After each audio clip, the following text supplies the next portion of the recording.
नमस्कार दोस्तों, happy study zone में आपका स्वागत है। और आज हम देखने वाले हैं झारखंड जीके का एक प्रैक्टिस सेट जबरदस्त एक्सप्लेनेशन के साथ में। तो चलिए शुरुआत करते हैं इसका सेशन। और आज का पहला क्वेश्चन है, उत्तर से दक्षिण में झारखंड के जिलों का सही क्रम क्या है।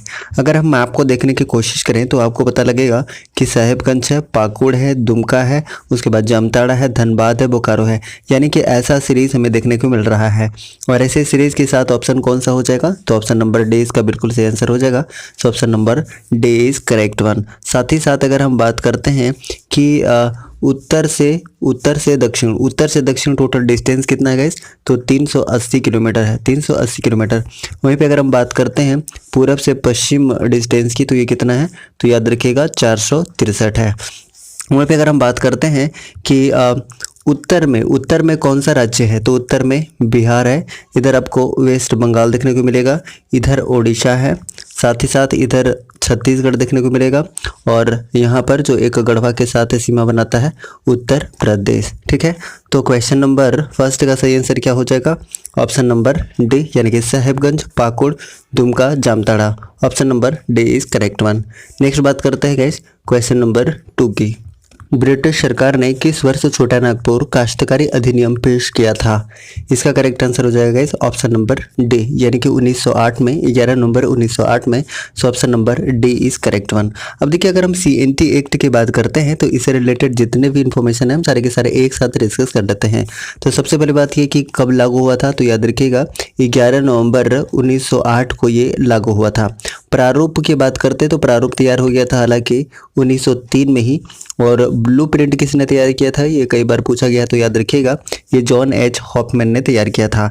ये अभी 4 प्रमंडलों में लागू है गाइस, उत्तरी छोटा नागपुर, दक्षिणी छोटा नागपुर, पलामू और कोल्हान प्रमंडल में, यानी कि टोटल 18 जिलों में ये लागू है। साथ ही साथ बात करते हैं तो पहला संशोधन कब हुआ था, तो याद रखिएगा 1920 में पहला संशोधन हुआ था। और लास्ट टाइम अगर पूछ लिया जाए तो 2016 में लास्ट टाइम हुआ था। और टोटल अभी तक 26 संशोधन हो चुके हैं। यानी कि हम बात करते हैं क्वेश्चन नंबर फर्स्ट का सही आंसर, तो छोटा नागपुर काश्तकारी अधिनियम कब पेश किया गया था, तो 1908 ईस्वी में। ऑप्शन नंबर डी इसका बिल्कुल सही आंसर हो जाएगा। नेक्स्ट बात करते हैं क्वेश्चन नंबर 3 की। झारखंड में निम्नलिखित में से किस स्थान पर भारत में लौह अयस्क का सबसे बड़ा एकल भंडार है। इसका करेक्ट आंसर हो जाएगा ऑप्शन नंबर बी, यानी कि चिरिया में। So option number B is correct one, option number B. अब बात करते हैं कि चिरिया है कहाँ पर, तो याद रखिएगा ये पश्चिमी सिंहभूम में है, पश्चिमी सिंहभूम में है चिरिया। इसके अलावा लौह अयस्क की अगर हम बात कर रहे हैं तो लौह अयस्क के बारे में आपने नाम सुना होगा, मैग्नेटाइट, हेमेटाइट, लिमोनाइट, लिग्नाइट, ये सारे के सारे लौह अयस्क के प्रकार हैं। जिसमें अगर बात करिएगा तो देश का लगभग 23% जो हेमेटाइट टाइप का लौह अयस्क है, ये झारखंड में पाया जाता है। और झारखंड में पाए जाने वाले 99% जो लौह अयस्क है वो हेमेटाइट प्रजाति का है, ये भी आप याद रख सकते हैं। साथ ही साथ अगर आप याद रखना चाहें तो ये भी याद रख सकते हैं कि झारखंड में देश के कुल खनिज भंडार का लगभग 40% उपलब्ध है, 40%। ये भी काफ़ी इंपॉर्टेंट आंकड़ा है।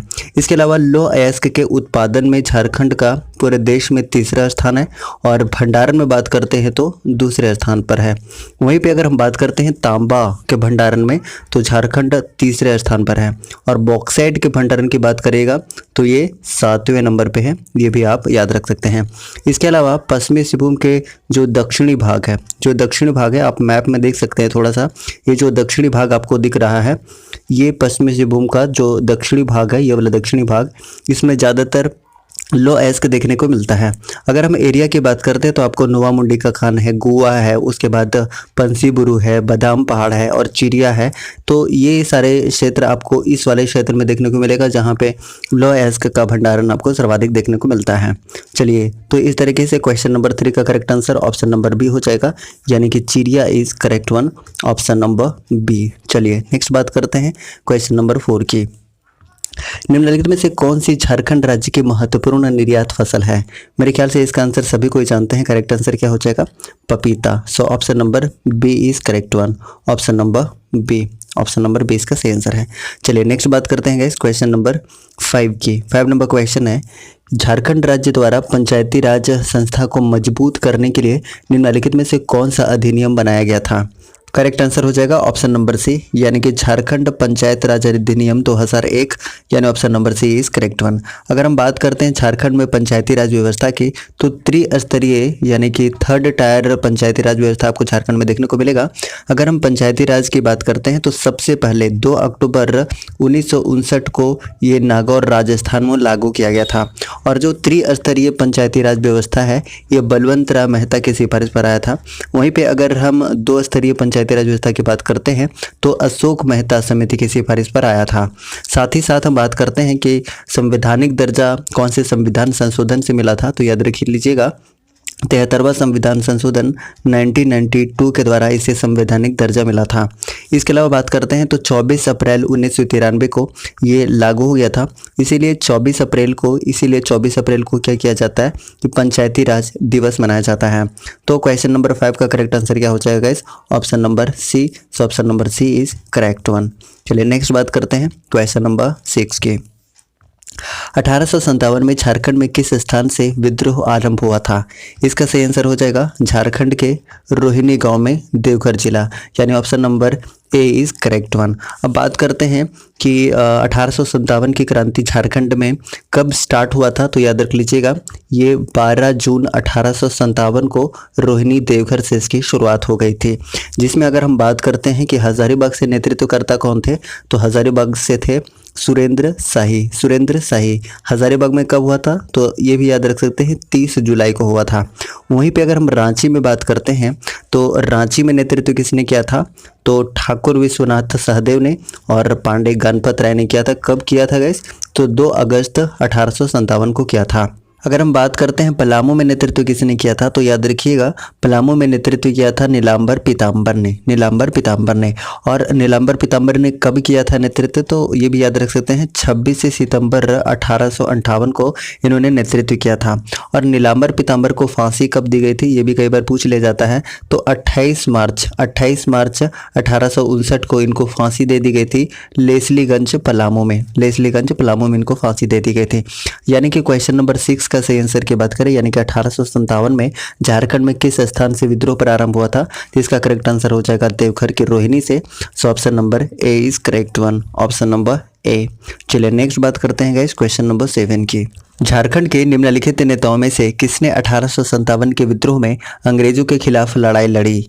इसका करेक्ट आंसर हो जाएगा गाइस ऑप्शन नंबर बी, यानी कि शेख भिखारी ने। So option number B is correct one. अगर हम बात करते हैं कि रामगढ़ में 1857 के विद्रोह का नेतृत्व किसने किया था, तो एक तो शेख भिखारी ने किया था और दूसरे टिकैत उमराव ने।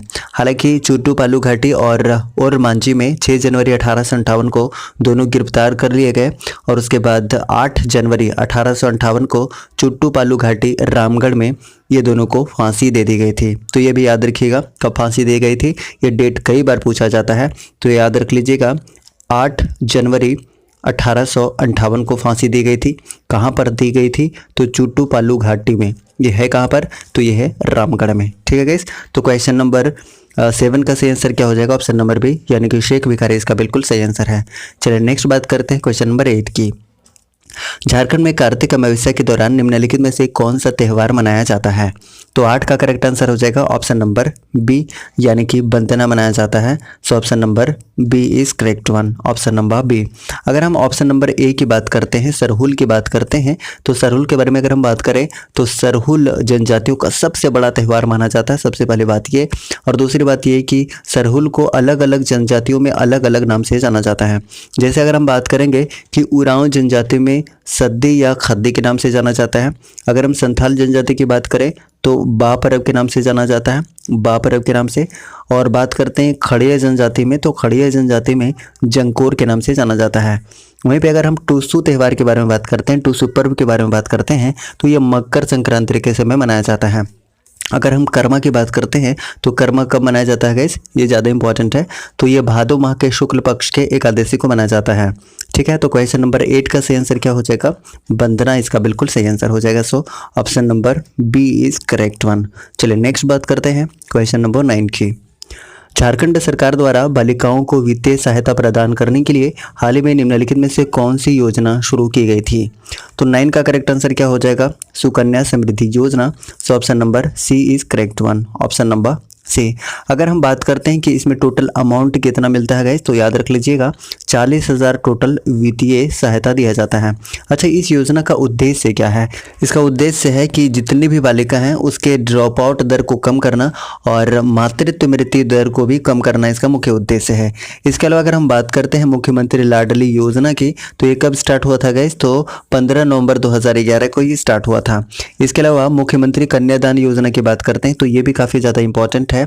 ये कब स्टार्ट हुआ था, तो 2004 को स्टार्ट हुआ था, 2004 को। और इसमें वित्तीय सहायता कितना दिया जाता है ये भी कई बार पूछ लिया गया है, तो याद रख लीजिएगा कि 30,000 प्रति कन्या आर्थिक सहायता दी जाती है। किसमें, तो मुख्यमंत्री कन्यादान योजना में। ठीक है।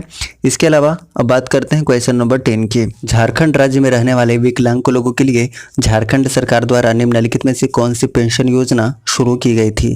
तो इसका करेक्ट आंसर हो जाएगा गाइस ऑप्शन नंबर सी, यानी कि Swami Vivekananda Nishakt Swavalamban Yojana. Option number C is correct one, option number C. अगर हम बात करते हैं ऑप्शन नंबर ए की, यानी कि मेरी बेटी मेरी पहचान की, तो इसकी शुरुआत कहाँ से हुई थी गाइस? इसकी शुरुआत हुई थी जमशेदपुर के तिरिंग नामक गांव से। कब स्टार्ट हुई थी, तो 2016 में ये स्टार्ट हुई थी। इसके अलावा नेक्स्ट बात करते हैं क्वेश्चन नंबर 11 की, जिसका आंसर आपको कमेंट बॉक्स में देना है।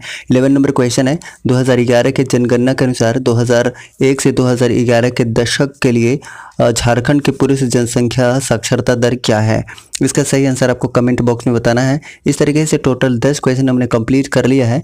अगर आपको सेशन पसंद आए तो प्लीज़ लाइक कीजिए, चैनल पर नए हैं तो प्लीज़ चैनल को सब्सक्राइब करके बेल आइकन को प्रेस कीजिए ताकि आपको न्यू वीडियोज़ का नोटिफिकेशन सही समय पर मिलता रहे। Thank you so much. जय हिंद।